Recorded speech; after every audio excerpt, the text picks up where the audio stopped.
নমস্কার, কেমন আছেন আপনারা? আশা করি আপনারা সকলেই খুব ভালো আছেন আর আমি অনেক ভালো আছি। এদিন ট্রেন থেকে নামার পরেই দেখি প্রচুর ভিড়। প্রায় সকল কলেজ স্টুডেন্টই কলেজ যাচ্ছে, তার সাথে আমিও যাচ্ছিলাম। যাদের আমি কোনোদিনও দেখিনি তাদেরকে আমি সেই দিন দেখলাম। সত্যি বলতে আমার কলেজ লাইফে আমি মাত্র দুবার এরকম ভিড় দেখলাম। একবার হচ্ছে সোশ্যালের বাস নামার সময়, আর একবার হচ্ছে এই আজকে। আচ্ছা বলেই দিই আজকে কি, আজকে হচ্ছে সরস্বতী পুজোর খাওয়া দাওয়া। আগের বছরও খাওয়া দাওয়া হয়েছিল কিন্তু আমি আসতে পারিনি।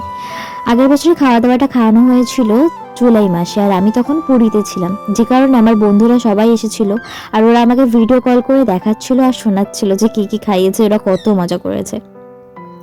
তো এই বছর আমি চান্সটা ছাড়িনি, কারণ আমার কোনো কাজ ছিল না, তো আমিও চলে এসেছিলাম। আর সত্যি প্রচুর গরম পড়েছিল বাইরে, আর আমাদের খাওয়ানো হয়েছিল 4 তলায়, আর আমরা 3 তলা থেকে লাইন দিয়ে আসছিলাম। প্রায় 1.5 ঘন্টা লাইন দেওয়ার পরে আমরা বসার জায়গায় খেতে পেরেছি। এবার আমরা যে কজন গ্রুপে একসাথে ছিলাম সবাই একসাথে বসতে পারিনি, কারণ 2-3 জন আলাদা হয়ে গিয়েছিলাম এত ভিড় থাকার কারণে। তো যাই হোক, আমাদেরকে খেতে দিয়ে দেওয়া হলো। বসে থেকেছিলাম প্রায় 15 মিনিট। তারপরে প্রথমে দিয়ে দিল পাতা, তারপর গ্লাস। আর আমাদের মেনুতে ছিল হচ্ছে ফ্রাইড রাইস। ফ্রাইড রাইসটা বেশ সুন্দরই খেতে হয়েছিল। আর সত্যি বলতে আমি স্কুল লাইফে যখন 11-12-এ পড়েছি বা ফার্স্ট ইয়ার কলেজ লাইফেও আমি একবারও এরকম সরস্বতী পুজোর খাওয়া দাওয়ার খাইনি, কারণ সরস্বতী পুজোর দিনকার আমি ঘুরতে যেতাম আর আমাদের স্কুলে সেই দিনই খাইয়ে দিত।